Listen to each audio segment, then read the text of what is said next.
berhak mendapatkan perlindungan. Izin yang mulia, kami bacakan secara bergantian. Diskriminatif itu. Selanjutnya akan dilanjutkan rekan. 22. Pendahuluan. Yang terhormat Hakim permohonan pra peradilan yang kami muliakan. Yang terhormat saudara termohon dan turut termohon. Sidang yang mulia. Yang terhormat bahwa penegakan hukum merupakan hal yang sangat esensial dan substansial dalam negara Indonesia adalah negara hukum. Pasal 1 ayat 3 Undang-Undang Dasar 1945 adalah meliputi pemahaman yang bersifat makro dan mikro. Dalam hal ini yang bersifat makro adalah mencakup seluruh aspek kehidupan masyarakat, berbangsa dan bernegara. Sedangkan dalam pengertian mikro, terbatas dalam proses pemeriksaan pengadilan, termasuk proses penyelidikan, penyidikan, penuntutan hingga pelaksanaan putusan pengadilan yang telah mempunyai kekuatan hukum tetap. Bahwa pengertian penegakan hukum adalah upaya yang dilakukan untuk melaksanakan suatu aturan, baik dalam arti formil yang sempit maupun dalam arti material yang luas, sebagai pedoman perilaku dalam setiap perbuatan hukum, baik oleh para subjek hukum yang bersangkutan maupun oleh aparat penegak hukum yang resmi diberi tugas dan kewenangan oleh undang-undang untuk menjamin berfungsinya norma-norma hukum yang berlaku dalam kehidupan bermasyarakat dan bernegara. Latar belakang perkara pidana pokok bahwa akan disampaikan pada bagian pendahuluan mengenai permasalahan apakah yang terjadi perkara pidana pokok agar dapat membuka cakrawala berpikir dari yang mulia Hakim pra peradilan mengenai apakah benar kali ini telah terjadi penzoliman secara brutal dalam penegakan hukum sebagai dasar diajukannya keberatan dalam permohonan pra peradilan aku. Bahwa KUHP baru yang berlaku mulai 2 Januari 2026 telah menekankan perlindungan hak asasi manusia yang lebih ketat mengenai tindakan upaya paksa berupa penangkapan dan atau penahanan yang memang diberikan kewenangannya kepada penyidik inkasu termohon. Namun, apabila dijalankan dengan tidak bersesuaian dengan KUHP baru, maka dapat disimpulkan melanggar berbagai pasal dan asas hukum yang berlaku. Bahwa selain daripada itu, termohon sepatutnya pula memahami asas detention as a last resort atau penahanan sebagai upaya terakhir, yakni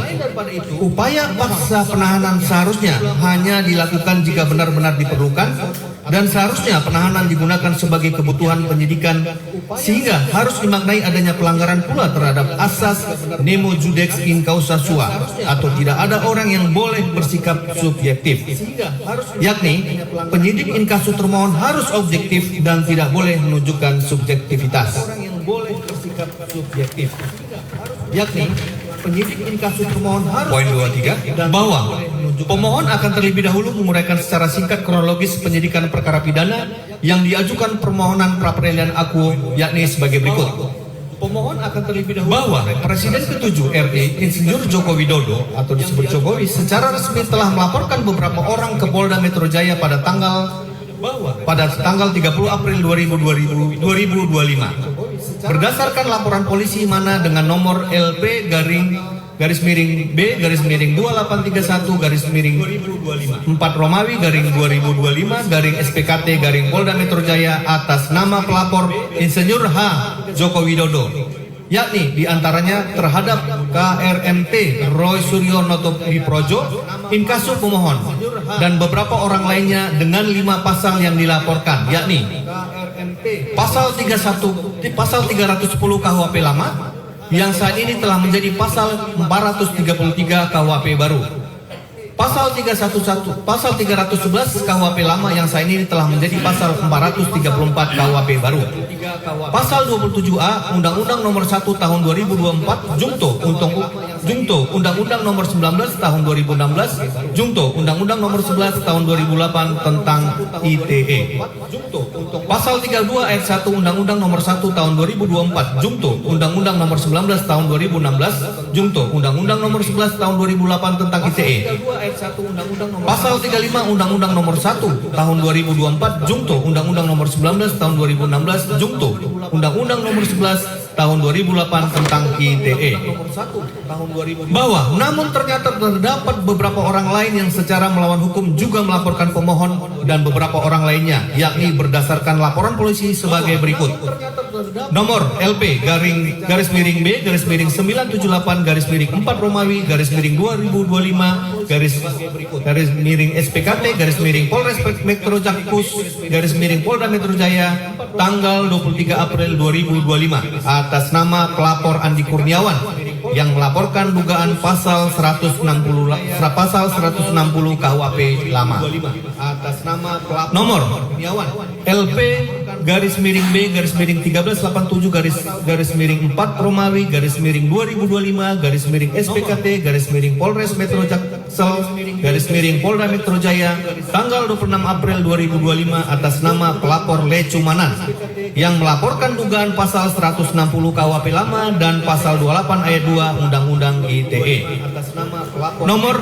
LP garis miring B 976 garing 5 Romawi garing 2025 garing SPKT titik Satreskrim garing Restro BKS Kota garing Polda Metro Jaya tanggal 5 Mei 2025 atas nama pelapor Maret Samuel Sweken yang melaporkan dugaan pasal 160 KUHP lama tanggal 5 Mei 2020. Oleh karena ketiga orang pelapor dimaksud tidak memiliki legal standing atau tidak memiliki keterkaitan atau tidak memiliki hubungan hukum apapun terkait dengan peristiwa ramainya pemberitaan ijazah palsu Presiden ke-7 RI Joko Widodo. Dan yang lebih aneh dan janggal, ketiga pelapor mengaku sebagai korban dalam peristiwa pemberitaan ijazah palsu Jokowi Presiden ke-7 Republik Indonesia. Ketiga pelapor mengaku sebagai korban bahwa selanjutnya KRMT Roy Suryo Noto Pridojo, Noto Diprojo dan kawan-kawan telah ditetapkan sebagai tersangka berdasarkan surat penetapan tersangka nomor S.Tap garing S garis sambung 4 garing 1899 garing 11 Romawi garing 2025 garing Reskrimum garing Polda Metro Jaya tanggal 7 November 2025 bukti P1 dan dinyatakan sebagai klaster 2 dalam perkara pidana dimaksud dan dengan disangka melanggar berbagai pasal yakni pasal 310 KUHP lama yang saat ini telah menjadi pasal 433 KUHP baru, pasal 311 KUHP lama yang saat ini telah menjadi pasal 434 KUHP baru, pasal 27A Undang-Undang Nomor 1 Tahun 2024 Jungto, Undang-Undang Nomor 19 Tahun 2016 Jungto, Undang-Undang Nomor 11 Tahun 2008 tentang ITE, pasal 32 ayat 1 Undang-Undang Nomor 1 Tahun 2024 Jungto, Undang-Undang Nomor 19 Tahun 2016 Jungto, Undang-Undang Nomor 11 Tahun 2008 tentang ITE, pasal 35 Undang-Undang Nomor 1 Tahun 2024 Jungto, Undang-Undang Nomor 19 Tahun 2016 Jungto, Undang-Undang Nomor 11 Tahun 2008 tentang ITE, pasal 28 ayat 2 Undang-Undang Nomor 1 Tahun 2024 Jungto, Undang-Undang Nomor 19 Tahun 2016 Jungto, Undang-Undang Nomor 11 Tahun 2008 tentang ITE yang telah dinyatakan dicabut dan telah berubah menjadi pasal 243 KUHP baru. Dan dengan tercantum para pelapor atau dengan legal standing sebagai korban sebanyak 4 orang yakni sebagai berikut: Insinyur Joko Widodo, Andi Kurniawan, Lecumanan, Samuel Sweten. Bahwa selanjutnya pula pemohon telah diperiksa sebagai tersangka pada tanggal 13 November 2025. Video bukti P2, surat panggilan nomor S.PGL garing S garis sambung 5.1 garing 9486 garing 11 Romawi garing 2025 garing 11 Romawi garing 2025 garing Ditreskrimum garing Polda Metro Jaya tanggal 7 November 2025. Dan pemohon sangat kooperatif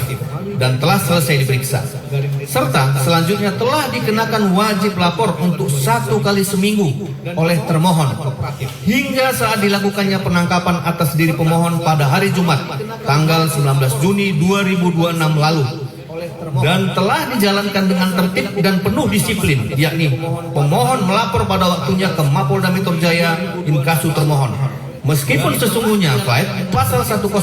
ayat 6 KUHP hanya mengatur bahwa wajib lapor hanya diberlakukan terhadap tersangka yang berstatus tahanan kota, sedangkan faktanya terhadap pemohon tidak diberlakukan penahanan. Bahwa selain itu pula pemohon melalui tim penasihat hukumnya telah meminta BAP, berita acara perkara, ketika diperiksa sebagai tersangka baik secara lisensi baik secara lisan maupun secara tertulis bukti P3 surat nomor 007/12 Romawi garing 2025 garing Tokham tanggal 12 Desember 2025 perihal pemberitahuan jadwal ahli dan permintaan splitsing perkara kedua serta permintaan BAP tanggal 12 Desember 2025 perihal selaku tersangka dan bukti P3A surat nomor 001/I/2026 garing Tokham tanggal 15 November 2026 perihal permohonan splitsing berkas perkara antar tersangka. Poin 24 bahwa selanjutnya akan disampaikan kronologis upaya paksa berupa tindakan penangkapan dan penahanan dan penggeledahan terhadap rumah milik pemohon yang dilakukan oleh termohon terhadap pemohon adalah sebagai berikut.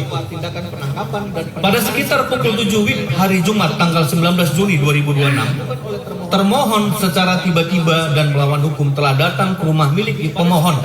yang berlokasi di Jalan Pecica 7 nomor 17 Bintaro Jaya, Sektor 9, Tangerang Selatan, dan pada saat itu yang menerima kedatangan termohon adalah istri pemohon.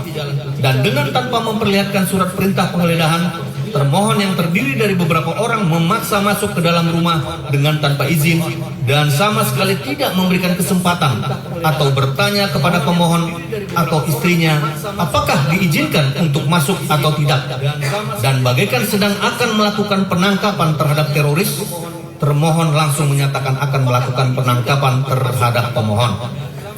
Bahwa pemohon dan istri sempat menyatakan keberatan dan bertanya apa alasan penangkapan dimaksud, namun tidak dijawab sama sekali oleh termohon. Dan termohon tidak menyerahkan surat perintah penangkapan kepada pemohon. Apa alasan penangkapan dimaksud? Bahwa selanjutnya istri pemohon sempat menghubungi tim penasihat hukum via video call atau WhatsApp dan meminta termohon berbicara dengan tim penasihat hukum. Namun ditolak mentah-mentah oleh termohon dan bahkan langsung dilakukan pemborgolan terhadap pemohon serta memaksa pemohon untuk langsung berangkat dengan tanpa memberi kesempatan untuk mengganti baju terlebih dahulu. Bahwa setibanya di Mapolda Metro Jaya, tim penasihat hukum berkumpul dan bertanya kepada termohon, apa alasan penangkapan terhadap diri pemohon yang dilakukan seperti penangkapan terhadap teroris tersebut.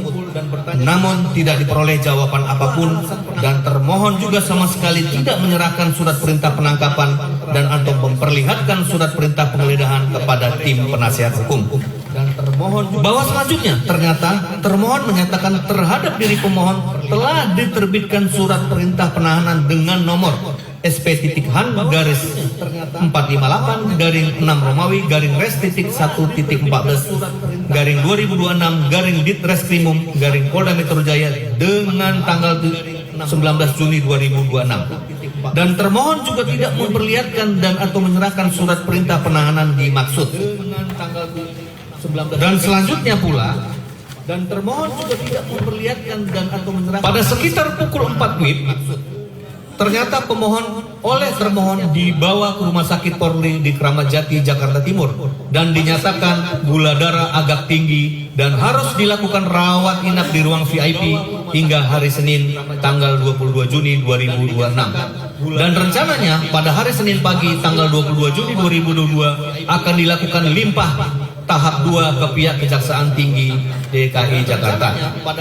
Namun ternyata adalah sungguh aneh tapi nyata, termohon menyatakan bahwa status pemohon bukan dalam pembantaran, namun tetap berada dalam status ditahan di rutan Mapolda Metro Jaya, sehingga menimbulkan keanehan dari pihak tim penasihat hukum. Dan dinyatakan pula bahwa maksud dan tujuan dari penangkapan dan penahanan yang dilakukan terhadap diri pemohon adalah untuk memenuhi jadwal limpah tahap 2 ke Kejati DKI Jakarta yang telah dijadwalkan akan dilakukan pada hari Senin tanggal 22 Juni 2026. Bahwa istri pemohon baru menerima file bukti P5 berupa surat pemberitahuan penangkapan dan penahanan nomor B garing 16088 garing 6 Romawi garing res titik 1.14 garing 2026 garing Ditreskrimum tertanggal 19 Juni 2026 pada siang hari sekitar pukul 13.00 WIB pada hari Sabtu tanggal 20 Juni 2026. Bahwa surat pemberitahuan dimaksud adalah untuk dua jenis tindakan upaya paksa yang artinya pula bahwa sejak awal pemohon bukan hanya sekedar akan ditangkap namun sudah ditarget untuk dilakukan penahanan. Luar biasa penegakan hukum yang saat ini terjadi di negara NKRI kita yang tercinta ini, dan ini adalah salah satu bukti terkuat bahwa negara kita bukanlah negara hukum namun bukan negara kekuasaan. Poin 25, bahwa selanjutnya pelanggaran apa saja yang terjadi sehingga pemohon mengajukan keberatan dalam permohonan pra-peradilan akuo. Berikut adalah pelanggaran baik terjadinya cacat formil maupun aspek sehingga juridis material prosedural atas baik penggeledahan, penangkapan maupun penahanan yang telah dilakukan oleh termohon terhadap diri pemohon. Poin 26, bahwa pelaksanaan penggeledahan dan penangkapan yang dilakukan oleh termohon bukti P6 yaitu surat perintah penangkapan nomor SP.Kap garing 703 6 Romawi garing res titik 1 titik 14 garing 2026 garing Ditreskrimum garing Polda Metro Jaya tanggal 19 Juni 2006 yang diterbitkan dan digunakan oleh termohon adalah tidak sah oleh karena terdapat cacat formil dan atau melanggar pasal 95 ayat 2 KUHP Undang-Undang Nomor 20 Tahun 2025 Jungto pasal ayat 1 cacat formil dan atau ayat 3 Jungto pasal 28D ayat 1 Undang-Undang 1945 Jungto pasal ayat 1. Poin 27, penggeledahan, bahwa tindakan upaya paksa penangkapan terhadap diri pemohon yang sedang berada di rumah adalah mau tidak mau didahului dengan tindakan upaya paksa berupa penggeledahan pasal 89 huruf D Jungto pasal 112 huruf A KUHP, dan termohon wajib untuk terlebih dahulu memperlihatkan surat perintah penggeledahan kepada penghuni rumah inkasu pemohon dan istrinya pasal 113 ayat 1 dan ayat 2 Jungto pasal 114 KUHP oleh karena sebagai berikut, bahwa termohon tidak memiliki penetapan dari pengadilan negeri setempat berupa izin untuk melakukan penggeledahan terhadap rumah atau kediaman A. Lokasi yang akan digeledah, dan B. Dasar atau fakta yang dipercaya bahwa dalam lokasi tersebut terdapat barang bukti yang terkait dengan tindak pidana. Lokasi yang akan digeledah, bahwa termohon juga tidak memperlihatkan pasal 114 KUHP yakni baik kepada pemohon maupun kepada istrinya surat perintah penggeledahan, dan tentunya seharusnya juga penetapan dari pengadilan negeri setempat berupa izin untuk melakukan penggeledahan terhadap rumah atau kediaman pemohon yang senyatanya tidak dimiliki oleh termohon. Bahwa sehingga dengan demikian dapat dengan secara tegas disampaikan bahwa termohon dalam melakukan penggeledahan terhadap rumah kediaman pemohon telah dengan sengaja melanggar pasal 113 ayat 1 dan ayat 2 Jungto pasal 114 KUHP, sehingga tindakan termohon adalah tidak sah oleh karena melanggar ketentuan acara pidana, sehingga harus dinyatakan batal demi hukum. Izin yang mulia, kami bergantian membacakan. Sehingga harus dinyatakan batal demi hukum.